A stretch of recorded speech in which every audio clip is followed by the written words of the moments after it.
Os pontos de Fernando Lima.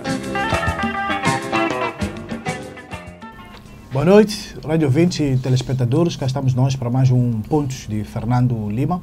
Falamos a partir do local habitual, Rádio Savana 100.2. Estamos em direto e também estamos em direto através do Facebook. É um programa que pode acompanhar em diferido na televisão independente de Moçambique aos domingos, terças e quintas-feiras às 21 horas. Também ouvir aqui nesta rádio aos sábados às 12 e também aos domingos às 21 horas. Boa noite, Fernando Lima. Boa noite. Bem-vindo a um programa numa semana terrível para Moçambique. Terrível e, aliás, continuamos sem saber todos os detalhes. Muitos dos especialistas dizem que os detalhes mais horríveis ainda estão para ser descobertos, sobretudo quando as águas começarem a baixar e quando percebermos a verdadeira extensão desta tragédia. Portanto, ainda há muito para saber desta tragédia e dos prejuízos incalculáveis deste drama, nomeadamente aqueles de natureza humana, que são os mais dolorosos e aqueles que afetam mais as comunidades, uma vez que reconstituir a casa, os bens, é uma coisa, as vidas é algo que não se não retorna e, portanto, qualquer vida, seja grande, seja pequena a perda, é algo que não é possível retornar e fazer, portanto, voltar os entes queridos ao convívio das pessoas, das comunidades. Muito bem, Fernando Lima, este é um programa, caros ouvintes e telespectadores, onde vamos olhar com detalhe esta tragédia que se abateu sobre o centro de Moçambique, mas para já, Fernando Lima, vamos ao seu facto de semana, militares moçambicanos. Bem, a questão dos militares é o seguinte, eu não tenho visto os militares nestas operações de salvamento e sei que os militares estão a participar, não sei a extensão dessa participação. Tenho visto alguns episódios, mas isto não deixa de ser preocupante. Por um lado, porque existem protocolos entre as forças de defesa e segurança e o próprio INGC e, portanto, muitas das operações de salvamento, inclusivamente, competem às autoridades militares. Por outro lado, é indisfarçável, é incontornável, estas operações de ajuda humanitária, também são operações de propaganda, de imagem, e nós vemos todos os dias em ação os militares sul-africanos, cuja valioso apoio é incontornável, mas também, em termos de imagem, acentua esta interrogação de dizer os sul-africanos estão a atuar em Moçambique, estão a atuar com os seus uniformes, os seus helicópteros, e os moçambicanos, onde estão os botes de borracha dos fuzileiros, onde estão todas essas pessoas que foram treinadas nestas operações. Onde é que está a Força Aérea? Onde está a Força Aérea, se é que temos Força Aérea, portanto, não conhecemos, e isto é mau. Isto é mau porque o moçambicano comum faz estas perguntas e depois faz comparações. Quando é preciso dar tiros, quando é preciso reprimir a população, os militares e os polícias estão lá. Mas quando é preciso também ver os militares, ver os polícias em ações de salvamento, não os encontramos. Eu sei que é difícil, que é complicado. A Beira é uma cidade claramente parece que passou por lá um bombardeamento aéreo, portanto, isto significa o seguinte: também as casas dos polícias, também as casas dos militares, também os quartéis e as quadras de polícia foram violentados e esventrados pelo ciclone. Portanto, há um drama porque passam as Forças Armadas, mas isto não são coisas públicas, mas, inclusivamente, não me parece que vamos ter imagens dos quartéis e das quadras que foram destruídas pelo ciclone. Depois, há outra situação que leva também a comparações. Estamos a ver as operações de salvamento no Zimbábue, que são maioritariamente conduzidas pela Força Aérea do Zimbábue, por militares zimbabianos, inclusivamente as ambulâncias militares, todo um aparato militar que está a dar apoio à situação de emergência no Zimbábue. Hoje, sexta-feira, chegou um contingente português, nas próximas horas vai chegar outro contingente português de militares fardados, o que levanta também este tipo de coisa. Agora já temos militares portugueses no terreno. Os Estados Unidos está a preparar também uma força para vir a Moçambique com um posto de comando para comandar as operações de salvamento. Ou seja, temos a intervenção também, esses também são muito pouco visíveis, os militares da Marinha Indiana, que têm dado um apoio incrível por mar e subindo o rio Buzi a esta população que está cercada na vila do Buzi, mas estes contingentes que já estão no terreno e os contingentes que estão para chegar vão levantar ou vão ainda avivar mais esta interrogação de onde estão os militares moçambicanos, e era importante que o Ministério da Defesa Nacional desse uma resposta a esse tipo de questões, e se for o caso de que não há essa disponibilidade, seja impossível essa participação, que também houvesse uma explicação nesse domínio. Muito bem, Fernando Lima, vamos mesmo continuar, estamos na mesma linha. Este tema que vai acompanhar o nosso programa, a cidade da Beira, que foi a mais penalizada pelo ciclone Idai, mas pouco a pouco vai tentando se reerguer, mas a situação continua crítica, falta quase tudo. Vários apoios vão chegando, esses que nomeamos até também há bem pouco tempo. Num primeiro momento, Fernando Lima, qual é o que também está a acompanhar passo a passo a situação da Beira, que é considerado o maior desastre humanitário da história do país, depois do El Niño em 2000. Como é que está a acompanhar, Fernando Lima, esta situação? Bem, eu tento, sobretudo, responder ou interrogar-me sobre questões, por um lado, sobre as quais não tenho ainda respostas, por outro lado, questões que são questões estruturantes e que precisam de ser respondidas no curto e no médio prazo. De qualquer forma, eu devo dizer que depois das imagens que começámos a receber sexta e sábado, eu nunca imaginei que um ciclone pudesse provocar este nível de destruição. Nós conhecemos as imagens da Indonésia, da Tailândia, dos tsunamis, que são imagens devastadoras, são talvez, Katrina, na minha mente, em conjunto com o Katrina, são para mim as imagens mais devastadoras, mas em Moçambique, e conheço situações, sobretudo cheias, desde o ano de 1966, com o ciclone Claude, que atingiu aqui a zona sul de Moçambique. Eu não conheço imagens tão devastadoras como estas da cidade da Beira. Refiro a cidade da Beira porque a Beira é um centro urbano, grande, portanto, as imagens são muito mais espetaculares, até do ponto de vista fotográfico. Estas imagens têm muito mais impacto, não obstante, e rapidamente, depois de se conhecer a extensão do drama na vila do Buzi, uma vila também, mais outro centro, o centro urbano, portanto, isto provoca muito mais impacto em termos visuais, em termos de utilização em noticiários. Uma vila de média dimensão, completamente cercada de água, inclusivamente esta imagem emblemática das pessoas concentradas nas bancadas de um estádio de futebol.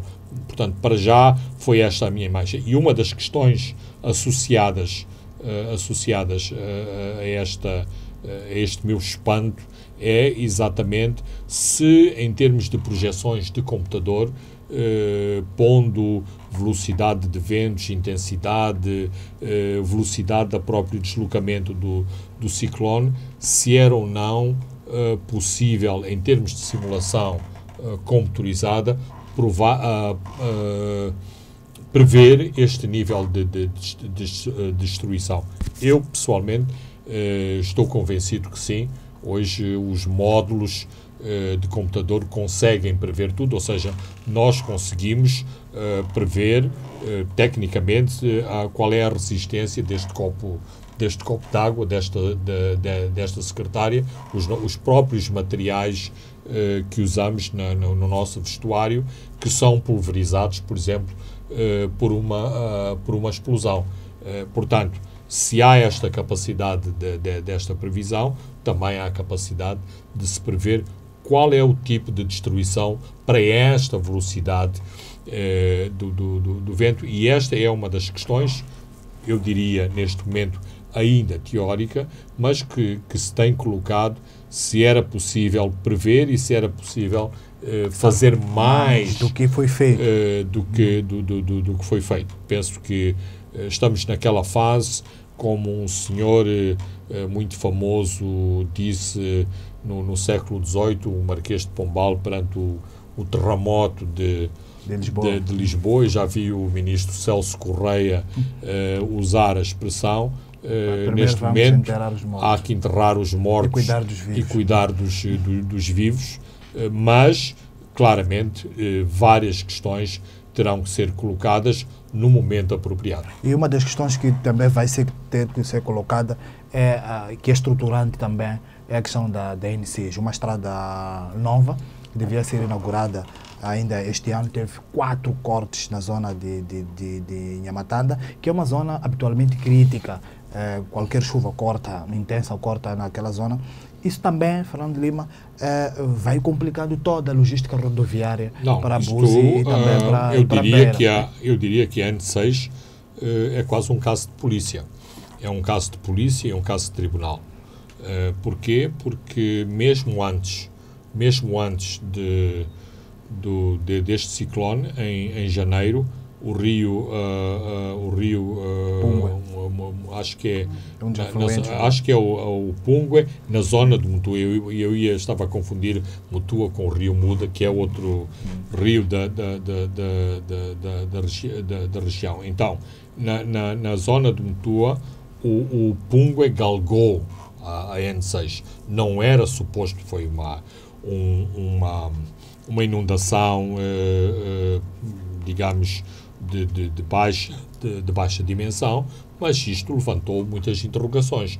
Como é possível, depois de se levantarem os taludes do aterro desta estrada, portanto, e quando se mexe na altura dos aterros, quais são as referências? As referências são as cheias anteriores, a previsão de novas cheias, tendo em conta todas as referências que há em termos de mudanças climáticas e, essas palavras estão muito na moda agora, tornar, portanto, uma edificação de natureza humana mais resiliente aos desafios que a natureza impõe. Ou seja, é quase impossível lutar na sua plenitude contra estes fenómenos naturais, mas temos que os minimizar e, dando um pouco este contexto, nós conhecemos o esforço notável que foi feito em termos de infraestruturas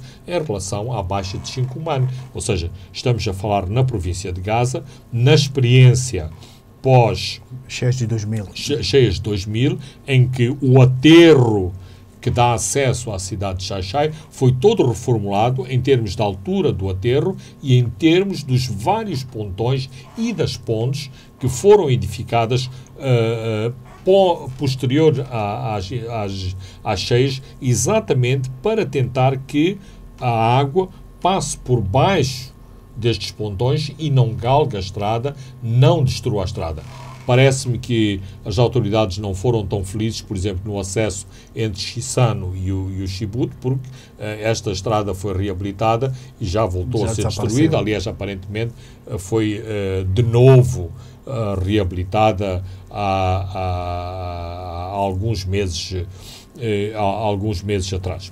Às vezes também tem que se ver com a qualidade das reabilitações e com a seriedade que temos em relação a este tipo de problemas. Quer-me parecer que a ligação entre a 3 de Fevereiro, também aqui no Sul, entre a 3 de Fevereiro e o Incoluane, não me parece que todos estes aspectos estão acautelados, porque a qualidade da obra não é boa e, pelo menos em duas cheias, várias pontes, aliás, numa das situações, um dos encontros da ponte ficou completamente aberto, porque a estrada, o aterro ruiu nessa rona. Portanto, isto significa que, com este incidente que houve em janeiro, levantaram-se muitas interrogações sobre a qualidade da estrada e exatamente sobre a previsibilidade de que o Pungue e os seus afluentes iam exercer sobre este aterro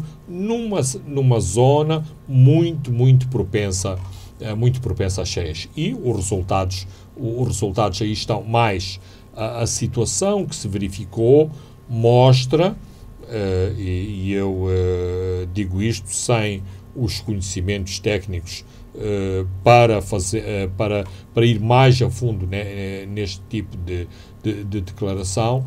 Inclusivamente, os cortes não são cortes dramáticos, são pequenos cortes de média dimensão. Tanto quanto sei, o corte com a destruição de parte da estrada, o maior, tem 120 metros. Significa o seguinte, que nestas zonas críticas era possível fazer melhor. Mas esta minha percepção é corroborada por uma entrevista recente do engenheiro Carmo Vaz, que é uma autoridade na matéria, que exatamente levanta a questão dos pontões e a questão das estradas suspensas. Claro que é mais caro.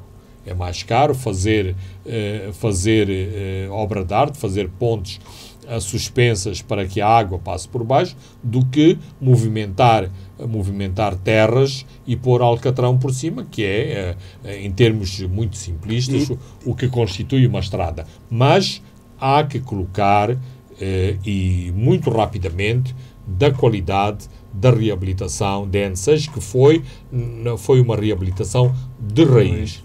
Há zonas que foi reconstituição completa. E mais, este é o momento para se fazer esta contestação, uma vez que, tanto quanto sei, a obra não foi entregue, logo é preciso pressionar o empreiteiro. E aqui entram outras considerações. Se há implicações políticas por o empreiteiro ser um empreiteiro chinês, por muitas das obras que empreiteiros chineses em Moçambique fazem, que estão ligadas a outro tipo de negócios. Por exemplo, este empreiteiro é ao mesmo tempo empreiteiro e dono de pelo menos dois hotéis em Moçambique. Será que isto é uma empresa tão multifacetada, que tem uma frente de hotéis, ou seja, uma frente de turismo e outra de construção civil?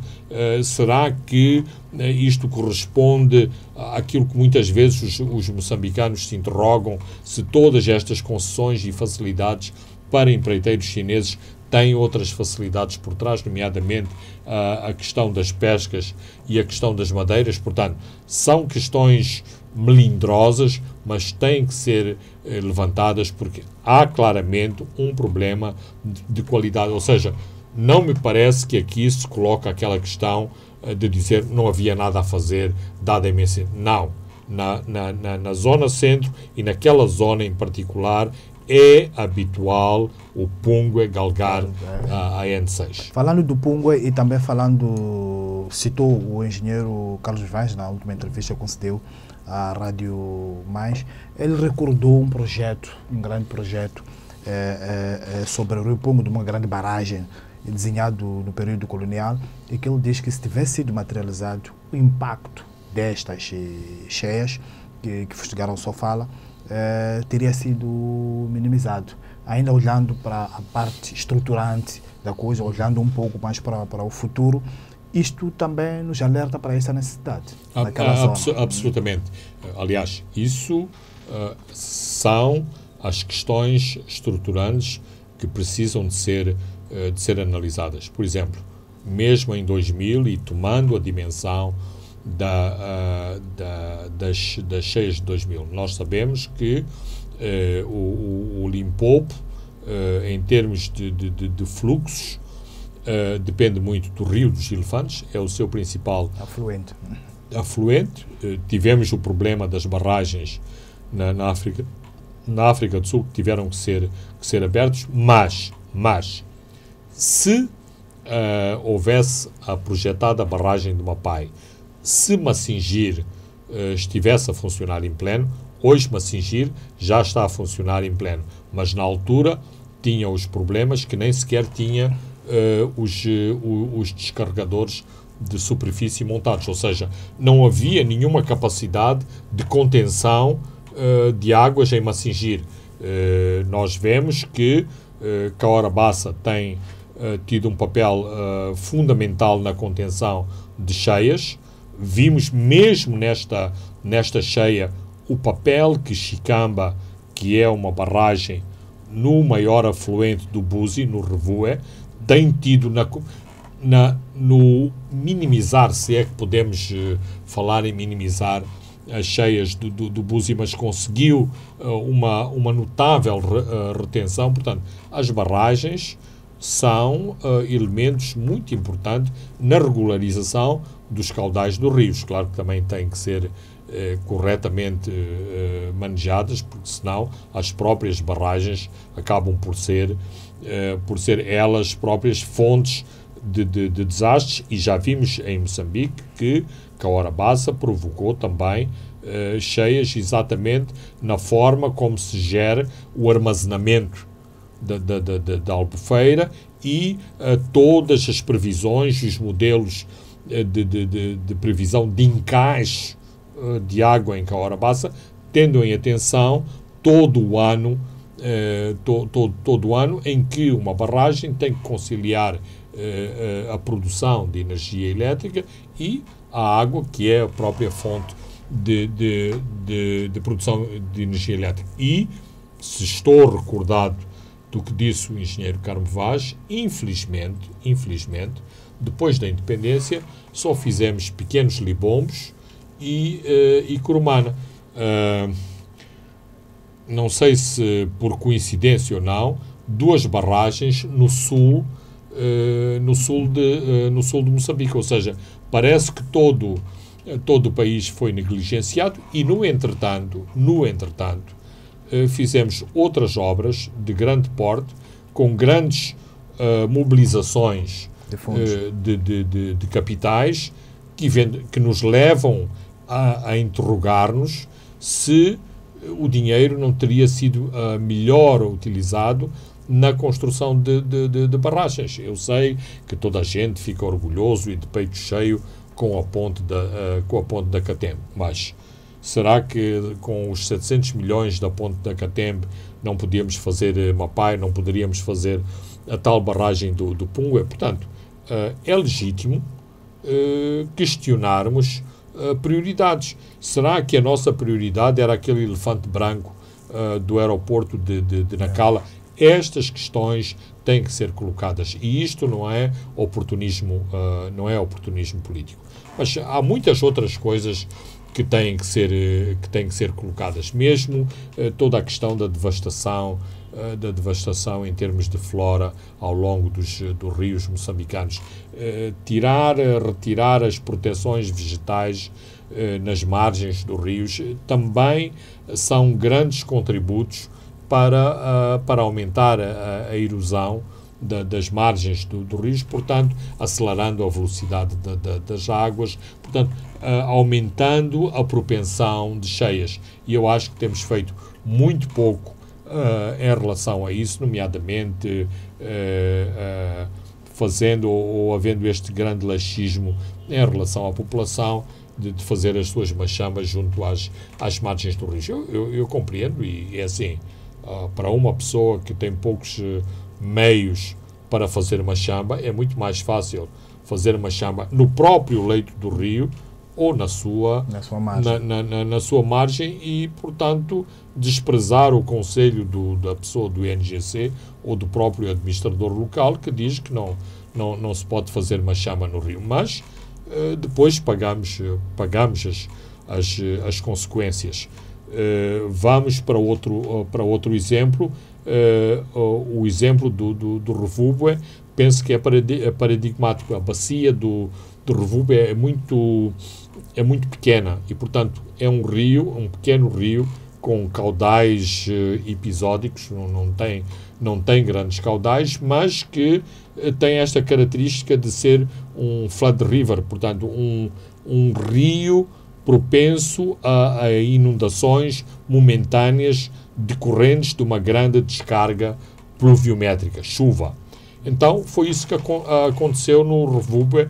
O rio atingiu um pico de 10 metros para 2 dias depois voltar a um caudal, em termos de altura, junto à ponte, de 2 metros. Então passou de 10 metros para 2 metros em 48 horas. E o que é que aconteceu? O rio levou, com esta enxurrada, e isto acho que corresponde à definição de enxurrada, com esta enxurrada levou todas as habitações que tinham sido despreocupadamente construídas nas margens. Inclusivamente há relatos que há casas construídas no próprio leito do rio Revúbue. Ora, assim é muito difícil fazer prevenção de cheias, e depois é muito fácil vir dizer que é culpa do INGC que não emitiu os alertas no tempo apropriado. Voltamos um pouco para a assistência humanitária, que vai chegando muito pouco a pouco às zonas afetadas, sobretudo no Buzi, que a vila toda está cercada de água, que também previa-se que fosse engolida totalmente com as águas que vinham de lá de cima, mas isso não aconteceu. E como aquela zona, Fernando Lima, é politicamente favorável à oposição, há sempre aquela tendência dos afetados a acusar as autoridades de estarem a negligenciar os apoios.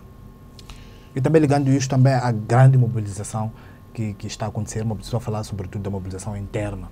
Temos, por exemplo, aqui em Maputo, que há uma grande romaria para o porto de Maputo, numa operação organizada pelo MDC. Está todo mundo a querer ajudar.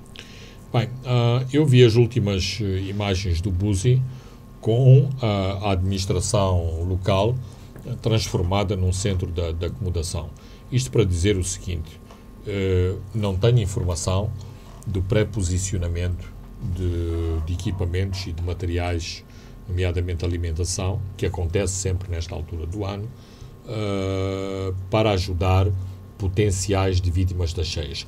Mas se isto aconteceu, nesta altura, toda essa comida e todos esses equipamentos estão provavelmente destruídos, porque a dimensão da cheia invadiu estes armazéns. Na própria cidade da Beira, no maior armazém do Programa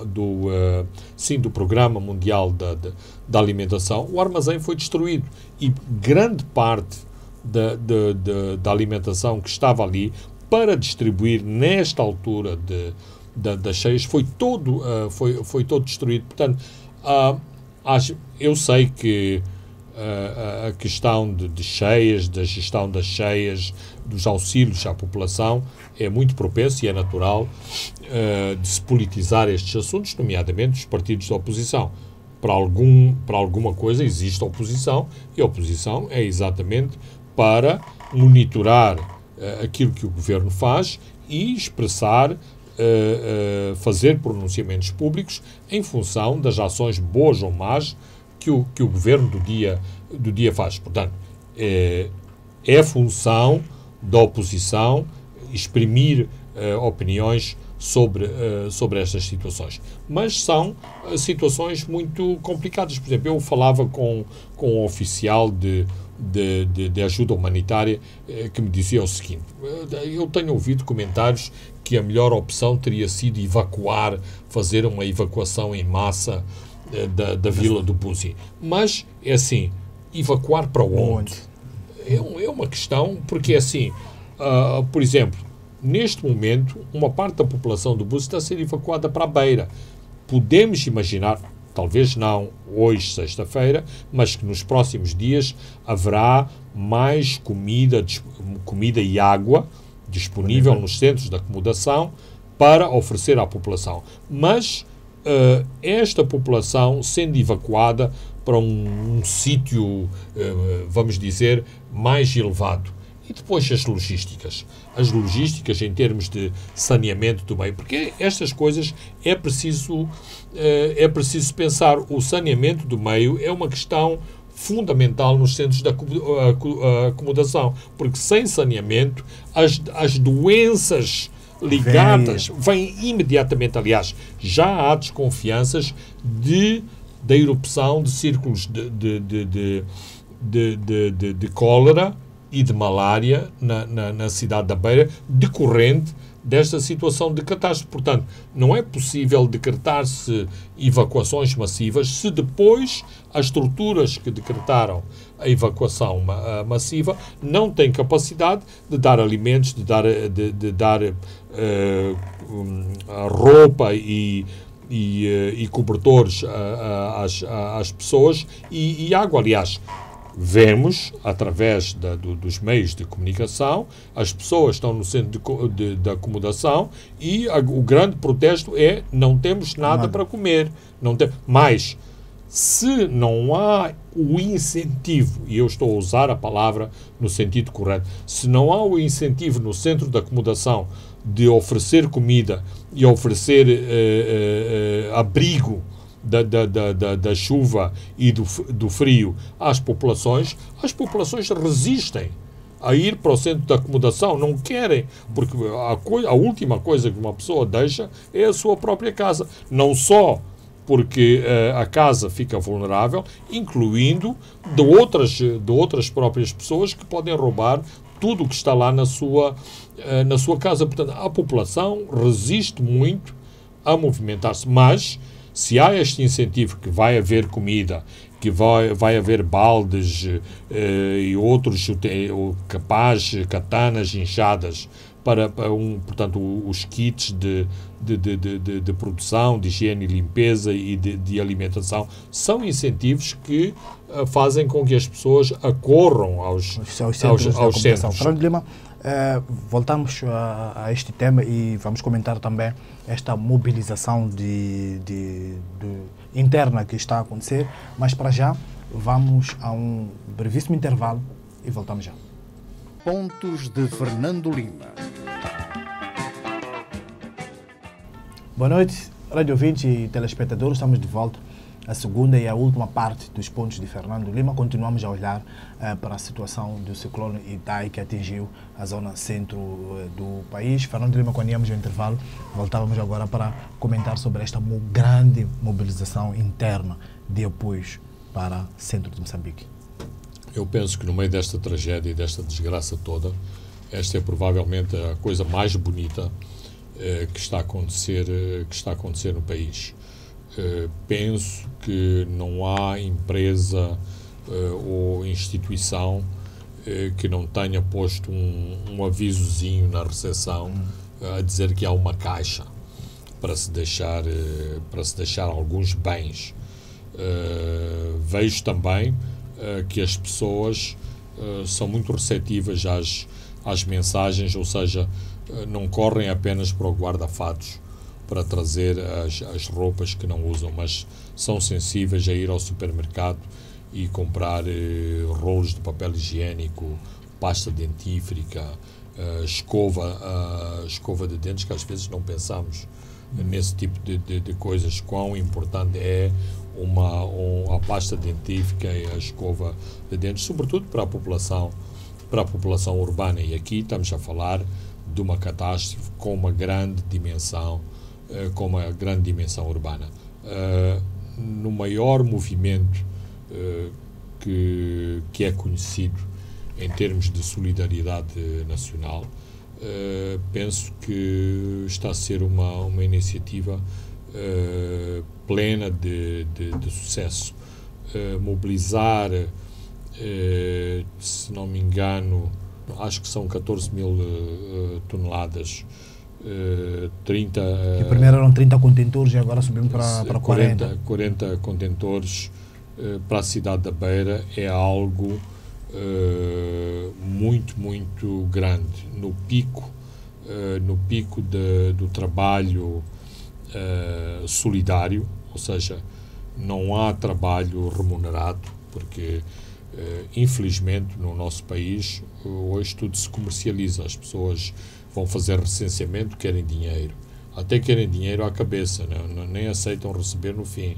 E se por alguma tem que ter refeição, tem que ter dinheiro, senão não trabalham.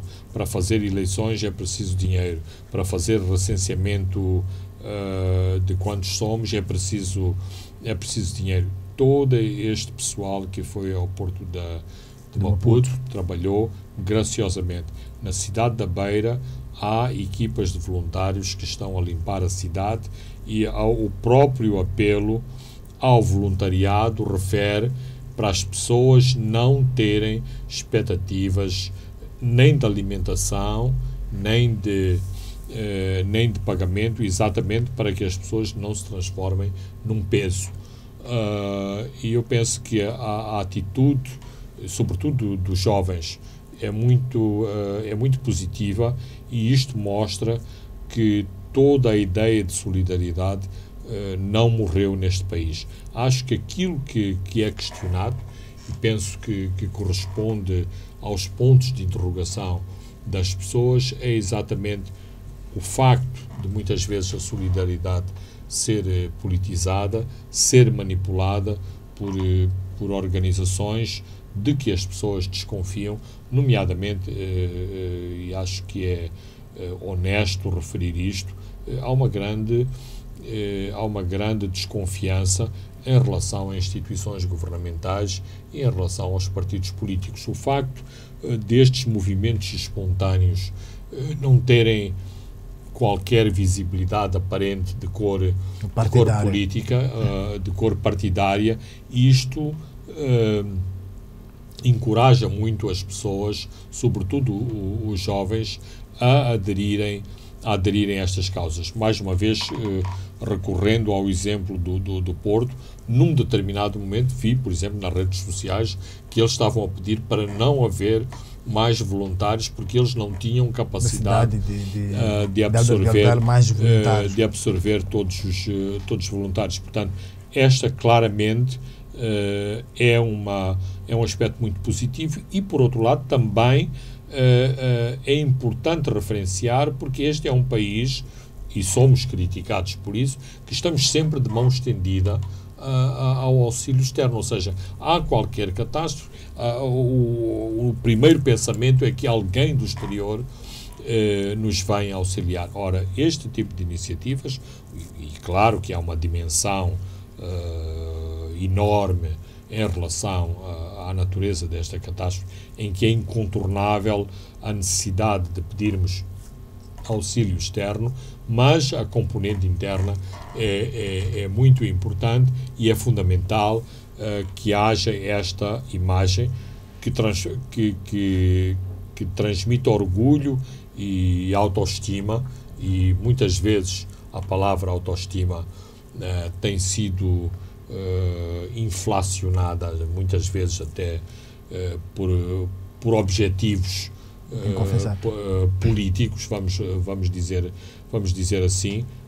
Acho que isto enche de orgulho todos os moçambicanos, aqueles que foram participar nestas ações e aqueles que estão a acompanhar e a assistir, que inclusivamente ficam quase com mágoa de não estarem a participar, ou os encoraja a uma visita rápida ao supermercado, porque o movimento continua, está não foi encerrado. Há a possibilidade de mais contentores serem enviados à Beira.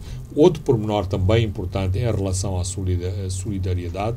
Eu tenho visto que algumas organizações têm enfatizado que era importante que os bens de auxílio a esta população fossem adquiridos localmente, onde haja possibilidade de adquirir os bens localmente. Porquê? Porque é uma oportunidade também de apoiar o comércio local. Ora, transportar as pastas dentífricas a partir da Europa ou dos Estados Unidos fica muito caro e, se calhar, há algumas toneladas de materiais de higiene e limpeza que podem ser adquiridos localmente, em Nacala, em Nampula, em Climane, em Maputo, porque a qualquer momento poderemos ter o tráfego restabelecido entre Maputo e Beira e, portanto, isto também auxilia a nossa economia e talvez vá contribuir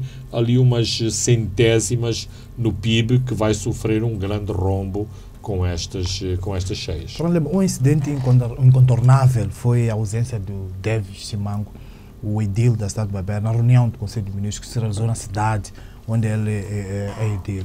Na abertura da reunião, o Nuno se estranhou a ausência de Davis Simango e falou de autoexclusão.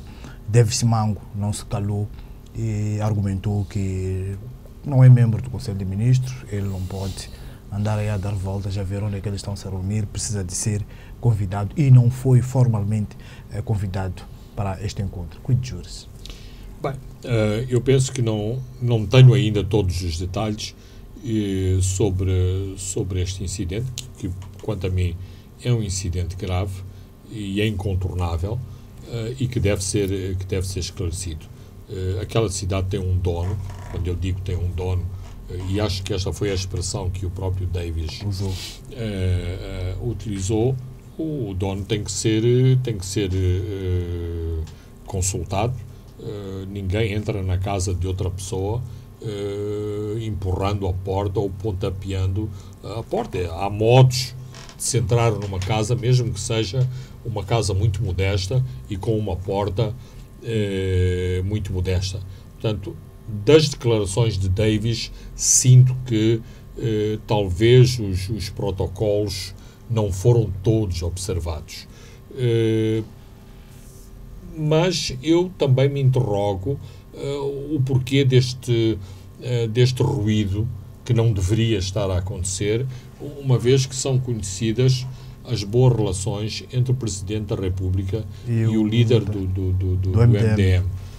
Portanto, por isso me interrogo que, eventualmente, há outros detalhes deste pequeno conflito que não são ainda conhecidos e que era importante esclarecer.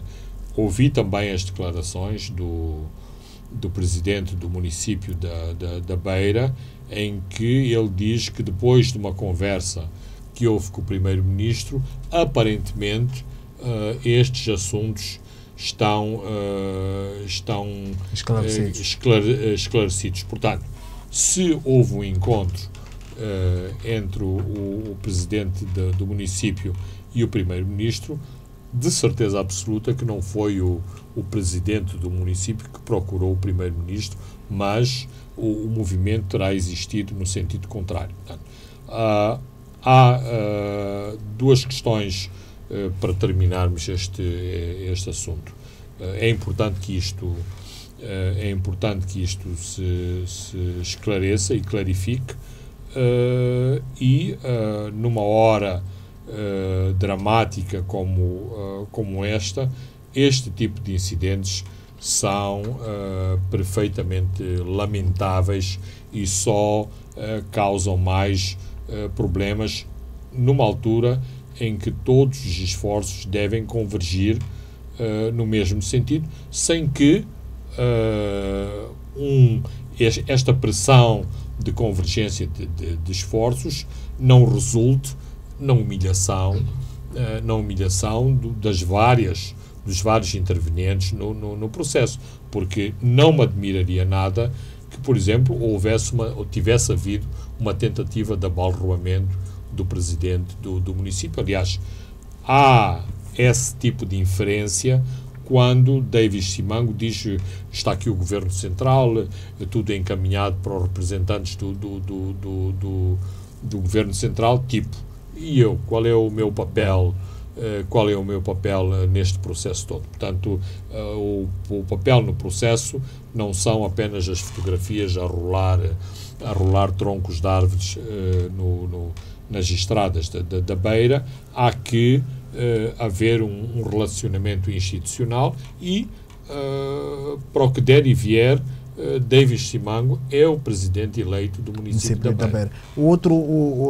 Outros adiamentos que o fenómeno IDEI também vai provocando é a reunião do partido governamental, da reunião do Comitê Central, segundo o mais importante, no intervalo entre os congressos, que tinha que ter começado hoje. Foi adiado, onde se previa, Fernando Lima, grandes ajustes de contas.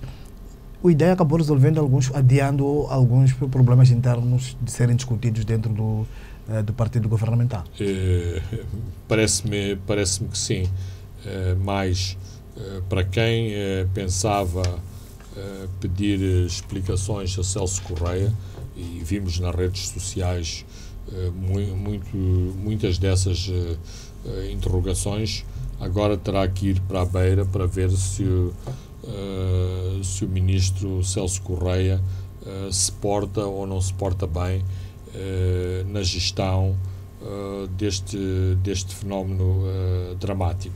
Mas temos outros assuntos não menos sensíveis, como, por exemplo, o mediatizado processo disciplinar do Samora Machel Júnior, o próprio questionamento sobre o candidato presidencial às putativas eleições de outubro, que parece que já não são em outubro, serão em data a anunciar. Portanto, havia questões cruciais a discutir neste Comitê Central, nem que fosse no período de perguntas e respostas, como se costuma dizer, e que certamente seriam levantadas.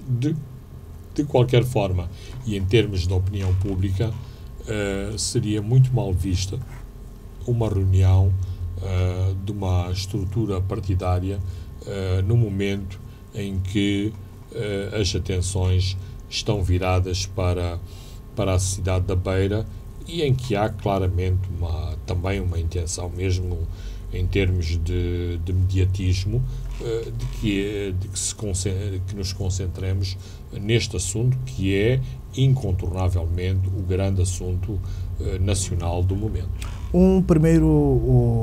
Estamos agora a falar da possibilidade de adiamento das eleições. Uma primeira proposta é dezembro.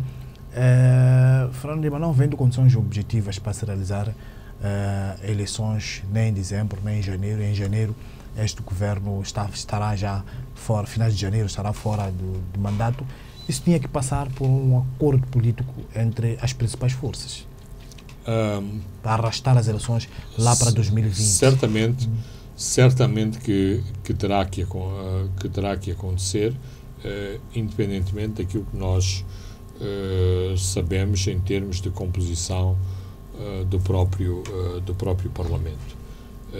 Mas este tipo de decisões é importante que elas sejam consensuais e, independentemente das críticas que possam surgir em relação à forma como está a ser gerida a ajuda às vítimas, das críticas que possam surgir em relação à distribuição das ajudas externas, penso que não é difícil de ser consensual, que temos, não no sentido constitucional, mas no sentido prático, temos uma situação de estado de sítio em grande parte do território nacional.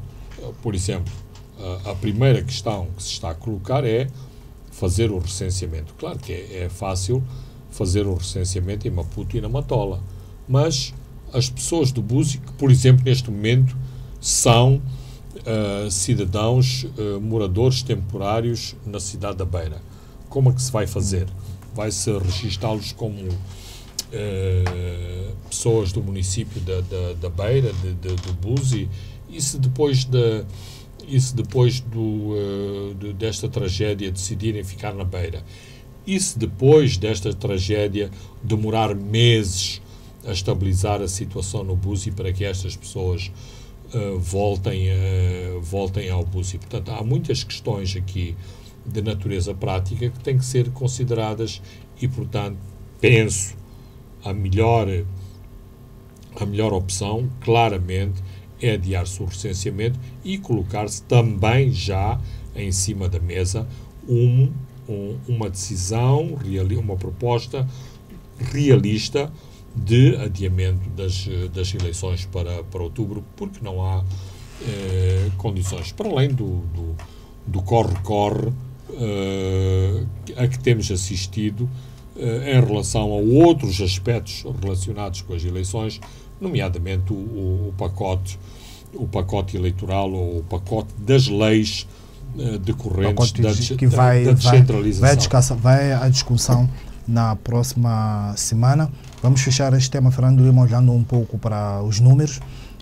Claramente, os números de crescimento econômico vão ter que ser revistos. O PIB era para 3,6 e uma inflação foi projetada para baixo de um dígito. Mas também vamos olhar para que é importante também a mobilização de insumos agrícolas logo que as águas baixarem.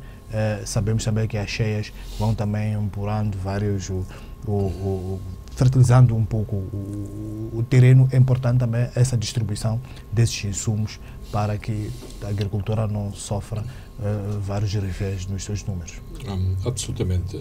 Eu penso que ao longo dos próximos dias aquilo que vamos assistir na gestão desta calamidade é um pouco,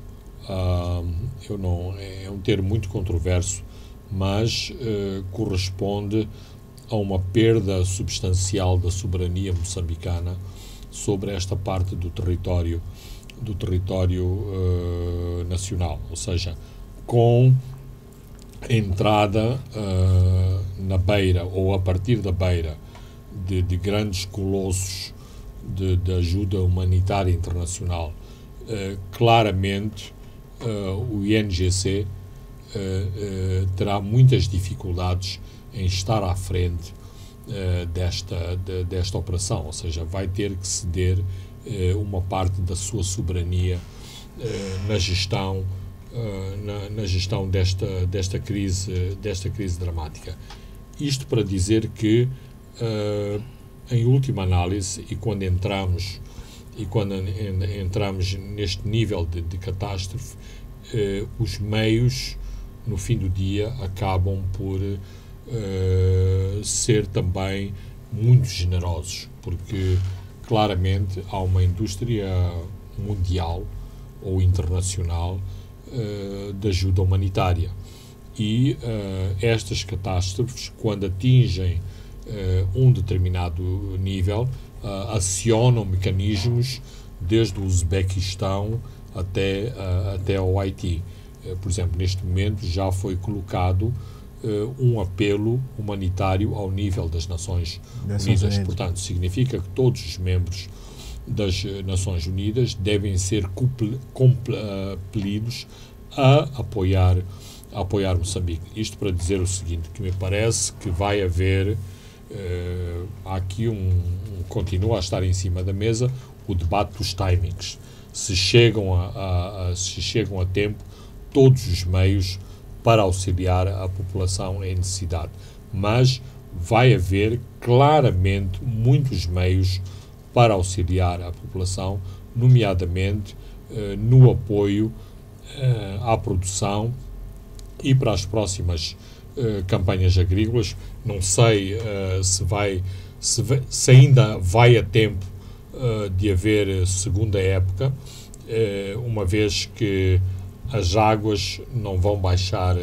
Então já estima-se que pelo menos nos próximos 30 dias os solos não estarão preparados para para novas sementeiras. Portanto, também aqui há problemas em relação às sementeiras de segunda época, mas certamente que uma componente da ajuda a Moçambique contempla essa ajuda ao relançamento da agricultura, e estamos a falar de uma das zonas mais ricas e mais produtivas de Moçambique.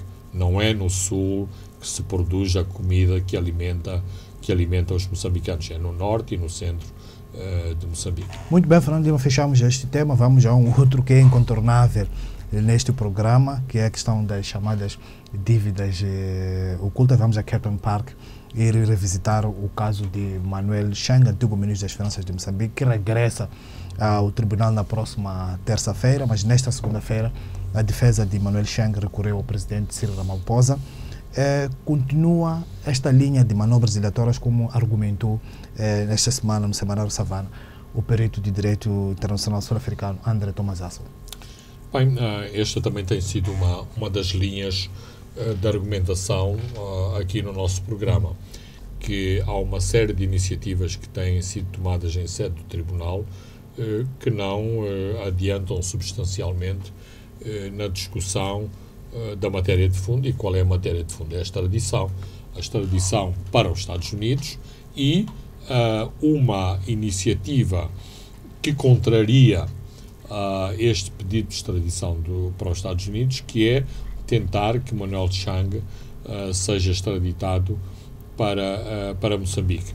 E acho que já dissemos aqui no programa, para além do apelo para o ministro, agora do apelo para o presidente da África do Sul, depois destes apelos terem sido afastados, e eu estou convencido que vão ser afastados. Aliás, o apelo ao ministro já foi afastado, que haverá outros apelos para outras instâncias hierárquicas no sistema de justiça sul-africano. Portanto, o caso não morre com o apelo ao Presidente da República. Portanto, certamente a litigância em relação à extradição de Manuel Chang vai continuar, a não ser que os advogados recebam instruções em contrário.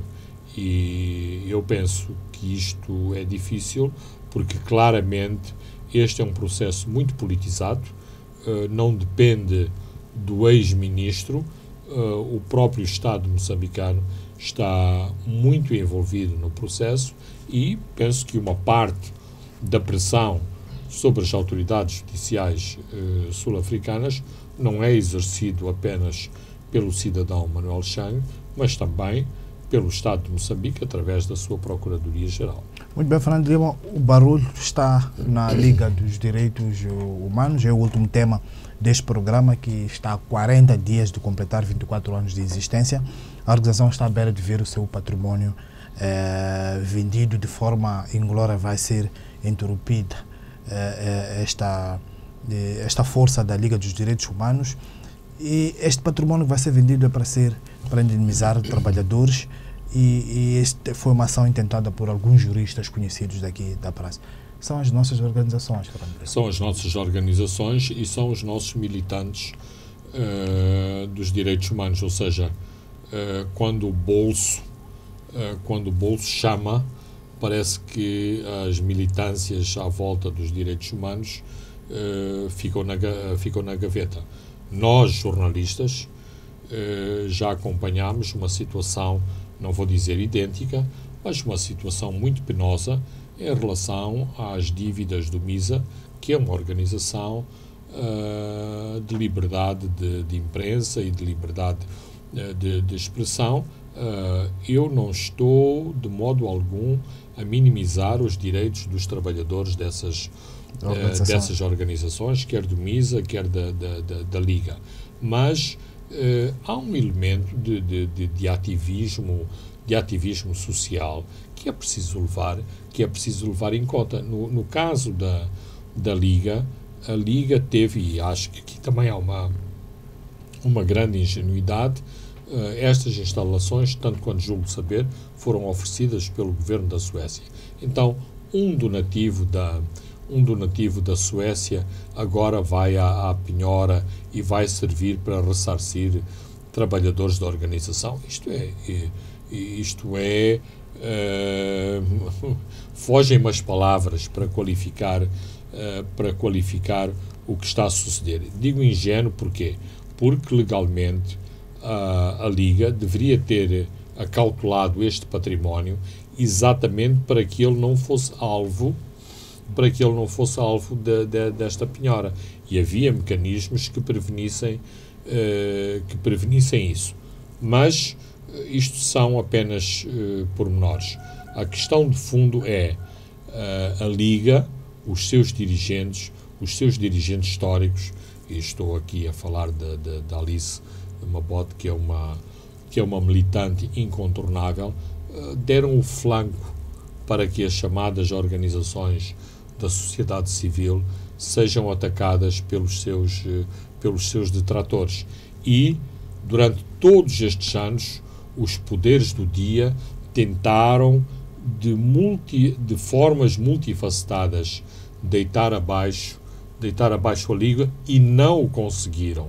E é agora, digamos, através de um cavalo de Troia, ou seja, através dos seus próprios trabalhadores, que se está a organizar a implosão, porque isto é uma verdadeira implosão da Liga através deste processo litigioso. E, mais uma vez, nós temos acompanhado quão difícil tem sido, do ponto de vista financeiro, de tesouraria, o MISA reerguer-se depois deste rombo grande que sofreram com os processos que vários trabalhadores intentaram em tribunal contra o MISA. Portanto, é muito lamentável e, do ponto de vista político, isto tem ondas de choque, porque isto levanta questionamentos em relação a todas as outras organizações,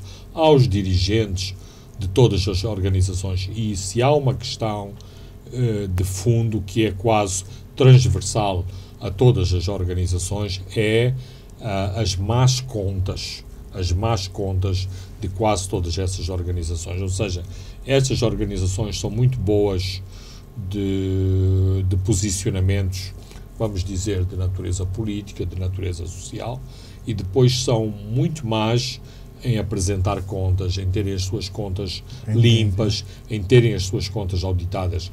As organizações da sociedade civil, exatamente porque estão perante este escrutínio, não só das pessoas que as apoiam, mas também dos seus próprios adversários, deviam ter mais atenção em relação aos aspectos administrativos e em relação aos seus próprios procedimentos. E, infelizmente, são sempre muito mal, de uma forma geral, os seus procedimentos administrativos são muito maus. Muito bem, Fernando Lima, chegamos ao fim de mais um programa onde olhamos com algum detalhe a situação da catástrofe na zona centro de Moçambique. Olhamos também para o caso Manuel Chang e também terminamos com o caso da Liga dos Direitos Humanos. Eu sou Francisco Carmona, André dos Santos se encarregou da parte técnica. Boa noite, até de hoje há 7 dias. Pontos de Fernando Lima.